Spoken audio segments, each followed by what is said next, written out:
Welcome back to our Shame of Emperors series. This is episode 3. I think we're going to call this Vindictive Ministry.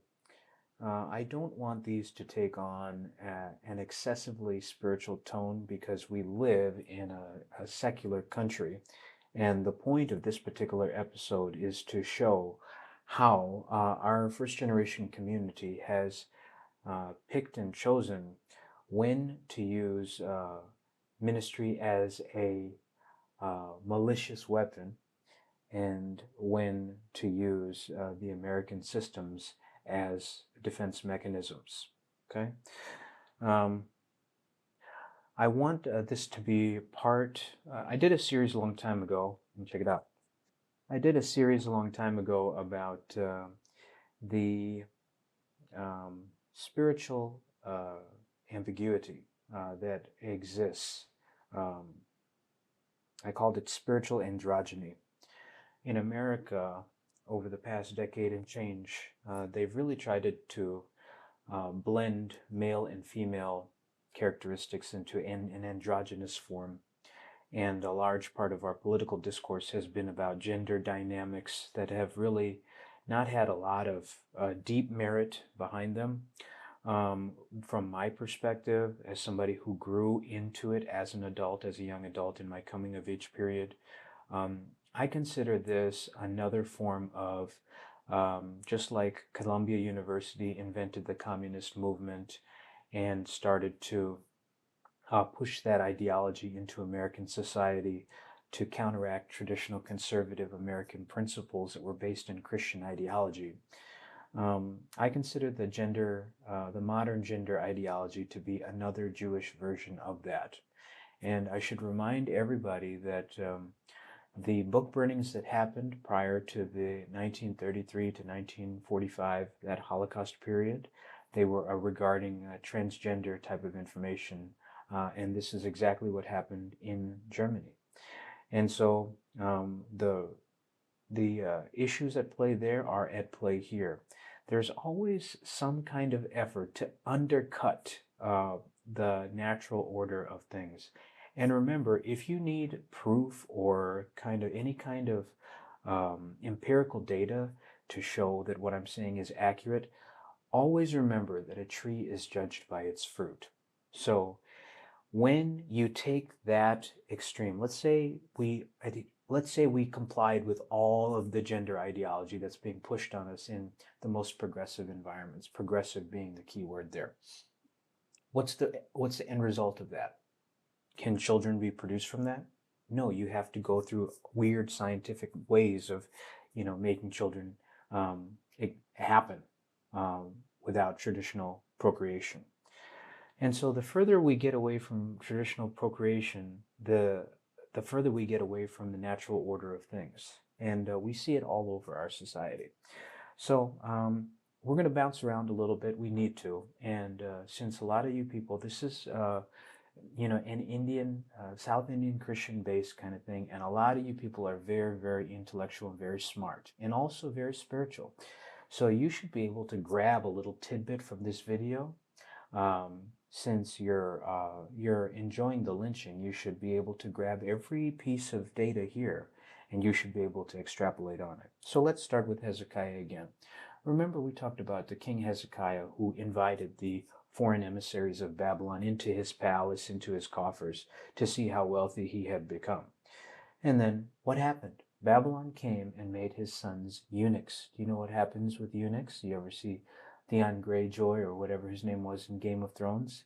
They removed his procreation member forcefully and violently as a shame tactic. And he was forced to live the rest of his days out without any kind of way to procreate. That was a very, very demonstrative way of showing that, you are our subject. And so a lot of times when parents are resentful of their children for, any perceived usurpation of their status, everybody has an ego. Everybody has this rigid scar tissue of, my position that I've earned or that I've sacrificed for, or really what I've compromised for. They think that that compromise has an indefinite period of existence. There's no better word for it right now. We got to move. We got a lot to cover. When that day of accountability comes, it's like the library due date. You have to return the book.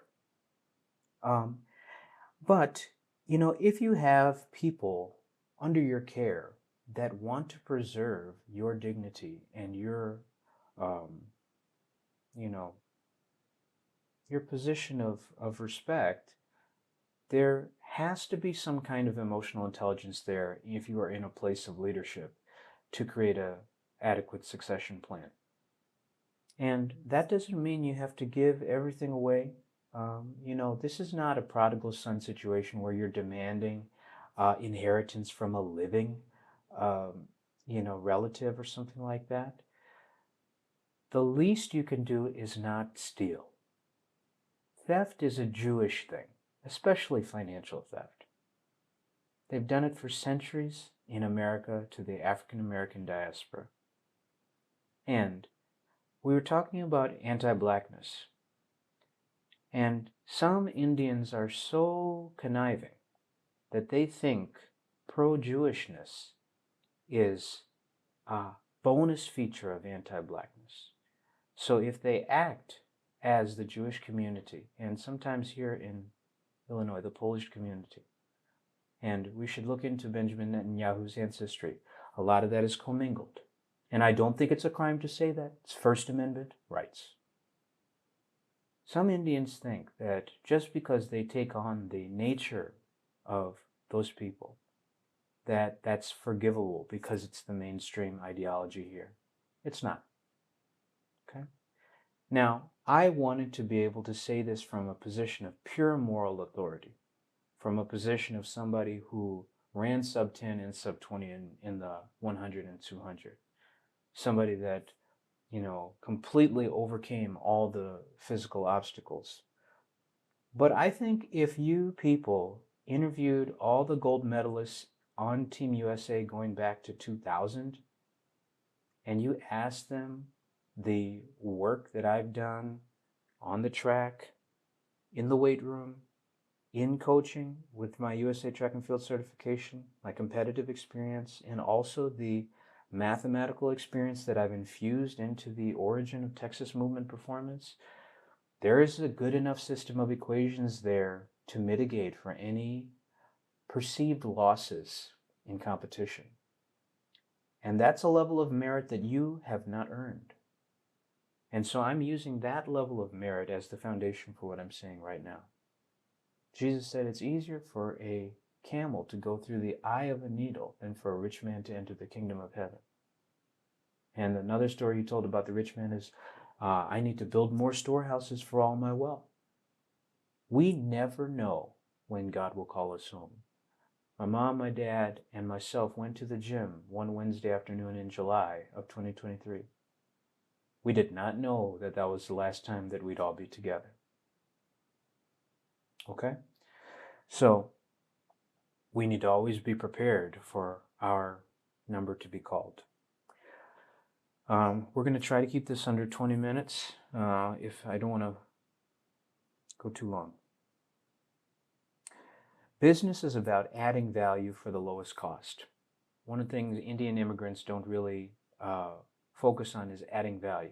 They focus on the lowest cost.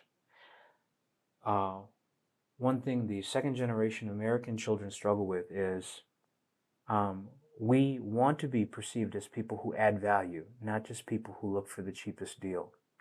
Because if you are seen that way, every place you go to, whether it's a car dealership or a gym or a new home building development, once they see your racial features and see that you're not there to contribute in any feasible way, only there to extract, you become a cancer, you become a virus.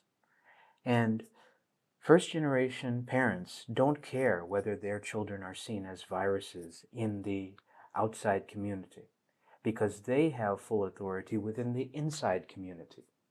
And so we talked about how second generation loves a good public lynching. Second generation Indians love when their cohort is lynched in the American society. First generation parents love when their children are lynched within the internal society because it gives a contrast of virtue. It shows, look how far my son has strayed from his principles, or look how far my daughter has strayed from his principles. And in Eastern societies, son's behavior is expected to be similar to daughter's behavior in terms of behavior, instead of what Western traditions would, the two would be very separate. The irony of this is, in our churches, always growing up, we had men and women separate. But we don't have separate gender roles for coming of age. Part of this is because of their parental structure. They never had a true, honest, coming of age change. And usually it just goes from singlehood and academics under the constant pressure of the parents to marriage. And then the marriage has both the wife and the mother-in-law attacking the masculine essence of the head of household. Very, very stressful stuff.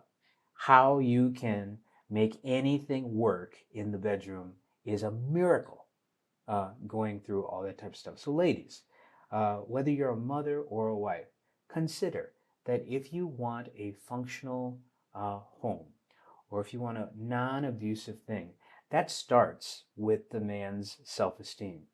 If you completely let yourself go the moment you get married, and if you use your husband only as an ATM to compete with your brunch girlfriends while you continue to gain weight, things are going to go downhill pretty quickly. Okay? So let's be very kind about that. The village mentality, the lowest cost scarcity mindset. Well, that kind of speaks for itself. Scarcity comes from poverty, colonialism, all those types of things, and it would be forgivable if we didn't come from a community that was so adamantly biblical. Especially the Pentecostal community, they are the people that are, we just had the day of Pentecost come back, this is the past Sunday in 2026, and now we are going to have a Pentecostal conference.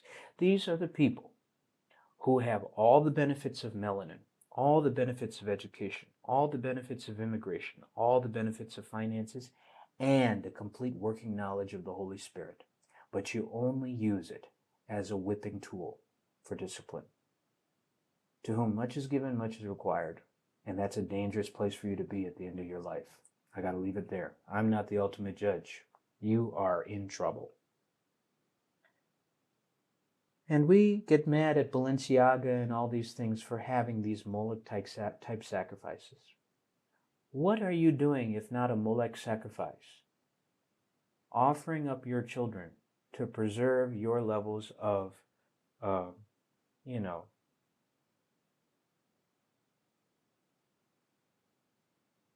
know. It's just kind of this false righteousness. We all want money, okay? We all want to be in a position where we're well respected in our society and our community. But as cheap as Indians are, it does not take that much to live comfortably. And certainly, no wealth acquired by theft is honorable. And if you have stolen just because you were unwilling to do the work of building a business naturally, or confronting someone that offended you with your fists. Sometimes I think people choose the Hezekiah model over the David model because David was a man of war. Solomon's era of peace was paid for by David's war. Not just David's war during his time of kingship. David's war when he led the 400 bandits. Remember, when all their wives were taken away, he had to go and find them. And then, yes, he killed Goliath, but what happened when he went to the very king where the sword of Goliath was? Didn't he have to act like a crazy person? Didn't he dance in front of the fire in his undergarments? I will be even more embarrassed than this. You cannot partially do anything. And that's why I have rejected the pulpit from my youth.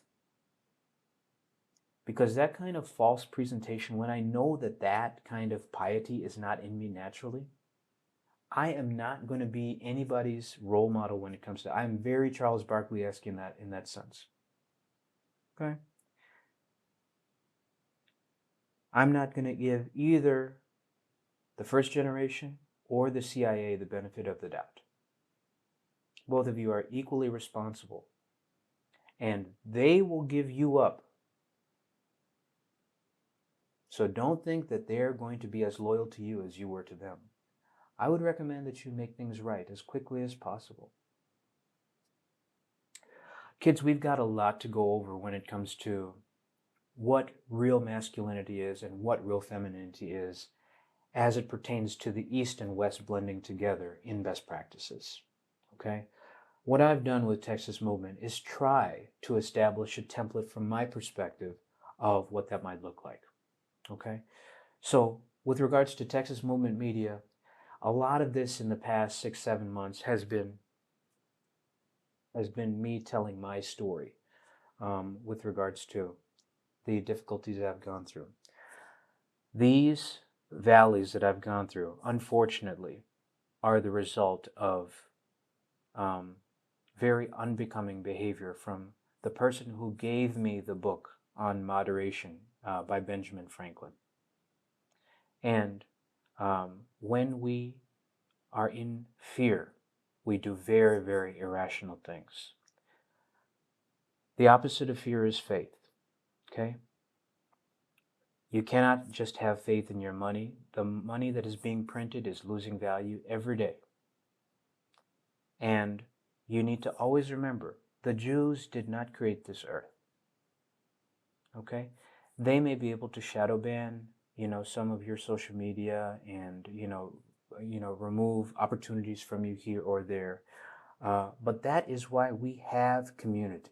And that is why we have voting blocks and so on and so forth. People say, if voting fixed anything, they wouldn't let you do it. Maybe there's some merit there. But we share a lot of same struggles with, the history of the African American community here, the history of the Hispanic community here, the history of the Asian community here.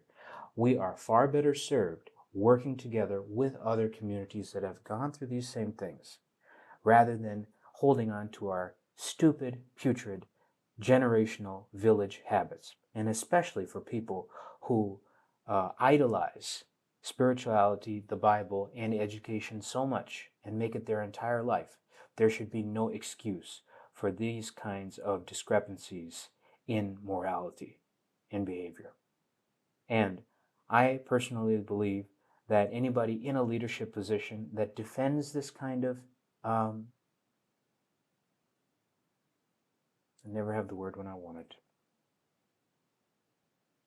This is fruit of a poison tree. Okay? And you can talk all you want about poison tree and remedy trees in Belize. If you're not in the right tree, the fruit is going to show. Okay? So I think we need to leave it there for today. I'm sorry it was a little bit more scattered than normal. This is Shame of Emperors, episode 3, Vindictive Ministry. And we'll come back and we'll continue to flesh this out as we can. But most importantly, keep your priorities solid. Take the good from our tradition and reject the evil decay from inappropriate blending of East and West and first and second generation. We'll see you next time.